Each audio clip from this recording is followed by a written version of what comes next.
Welcome to Ultimate Skincare and Beauty Report. I'm Mary Winkenwerder. Have you ever wanted to know what all a facelift involves? Surgery. Interested in making your signs of aging going away without discomfort of surgery? Yeah. Joining us this episode is Dr. Cynthia Elliott to tell us more about how this can happen. Dr. Elliott, welcome to Ultimate Skincare and Beauty Report. Thank you, Mary. It's so nice to be here. It's great to have you join us. So we live in an age where surgery to alter the physical appearance is often a first choice, whereas it concerns having a facelift, not going under the knife, can be a really nice option. What choices are there for avoiding surgery? Well, I think we're in a great age for being able to get a youthful look without having to have surgery. Because what happens with aging is that we lose volume in different parts of our face at different ages. We lose some bone and we lose fat. And when we lose it in certain parts, which it's pretty much the same pattern for everybody, we start to feel like our face is sagging. We go from more of a tapered look to more of a rectangular look as we lose fat across, even from the temples down. But just that upper part of the face where we're losing volume, the skin has nothing to hold it up yet. Hold it up so that it has that frame, so then it starts to head downward. There is a point where when you have so much skin that you can only re-expand it so much, and that is time for surgery. But for many years before that point comes, we can just put back in volume in those places where we've lost it, and it brings back the same youthful proportions we had when we were younger.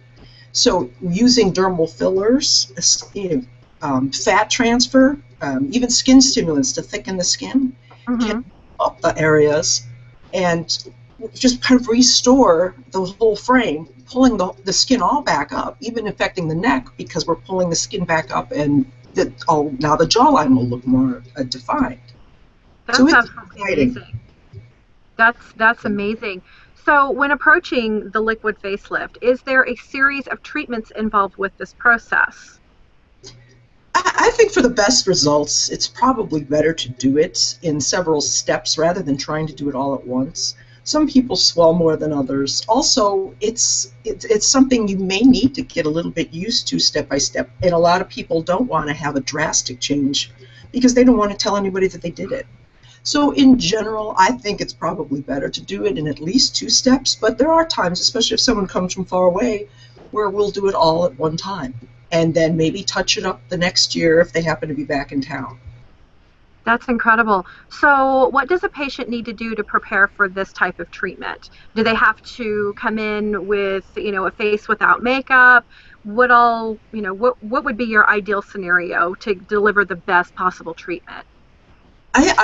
It's definitely want them to bruise as little as possible, so we tell them not to take any aspirin, any fish oil, anti-inflammatories, vitamin E, for at least a week ahead of time. It's great if they'll come in without makeup, but it's not necessarily necessary. We can take their makeup off. Okay. We want them, though, to have really realistic expectations. I really would want to talk to somebody in depth before we do treatments like this, because I want to make sure I'm on the same page as they are. Sure. Sometimes, too, they bring in pictures. And so when they bring me a picture, because they may say their face feels gone to them, it looks okay to me, but they show me a picture of how they really like it from 5 years ago, and I'll know exactly then where they've lost their volume, because it's not exactly the same on everybody. So that helps, because you want them to be happy, and you want them to look the way that they want to look, not the way you think they should look. Sure. And when somebody goes through any of these treatments, what can downtime look like post-treatment? When we use some treatments like Sculptra, which is a treatment that works slowly to plump the skin up over a month or two, it's a lot more injections involved. There's more injections involved in that because we're basically reinflating everything, so there are a lot of needle marks, which means the more needle marks, the more likely they are to bruise. When we do something where it's just a filler that's going to give an immediate effect, there are usually less needle marks, so they may not bruise much. But almost everybody, if we're doing a full liquid facelift, most people are going to have some bruising. Sure. But there are concealers that work great for that. So luckily, most of the products we use don't swell, so you get the immediate fill, but not overfilling like swelling. So people can put concealer on, and they can realistically go right back to work. Wow, that's fantastic. So, in what time frame can patients expect to see results? I mean, results that they would be satisfied with. I mean, granted, some people are never satisfied with anything. So, on average, yeah, right. Hopefully they live far away. Right. Usually they'll see a lot of improvement when we first do it. It tends to even smooth out. For most of the dermal fillers, a week later it looks even better, but it usually looks really good when we first put it in. Something like Sculptra, they may not see much of a difference for 6 weeks because it's actually thickening their own skin, and it's something we do in a series of steps.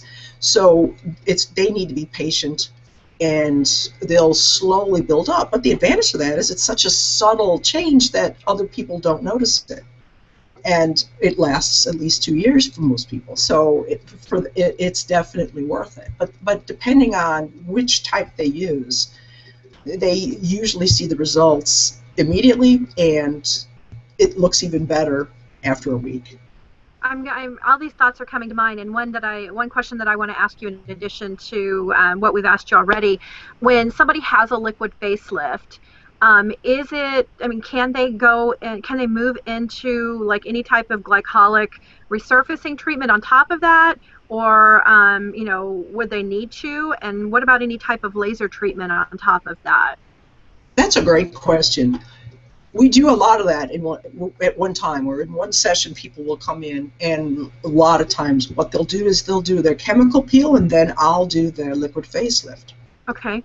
When it comes to lasers, though, a lot of the hyaluronic acid dermal fillers that we use, I don't really want to heat those up right away. Right. So they're going to go ahead and do a laser that involves heat. I usually will tend to either do the laser ahead, maybe ahead of time, or I'll wait at least a week afterwards, because nobody knows for sure how much heat affects it. So. And it's an investment, so I really want them to get the best results and maintain the results. So I try not to heat it up, but chemical peels are fine right away. Microdermabrasion is fine. So and you want to. A lot of times people are working so much that they want to get as much done in one day as possible. So we just time it and try to do as much as we can. Sure, that's very smart. All right, Dr. Elliott, where can we catch up with you online to find out more about the liquid facelift process? The best place to find us is on our website. It's www.skinspirations.com. And thank you so much for having me. All right, Dr. Elliott, it's been great visiting with you. Thank you for joining us. Thank you. It's been great. All right, catch up with me on my blog, www.beautebereport.com, and on Twitter @BeautePublicist. Everyone, thanks so much for joining us on Ultimate Skincare and Beauty Report. Have a beautiful and successful week. Mwah!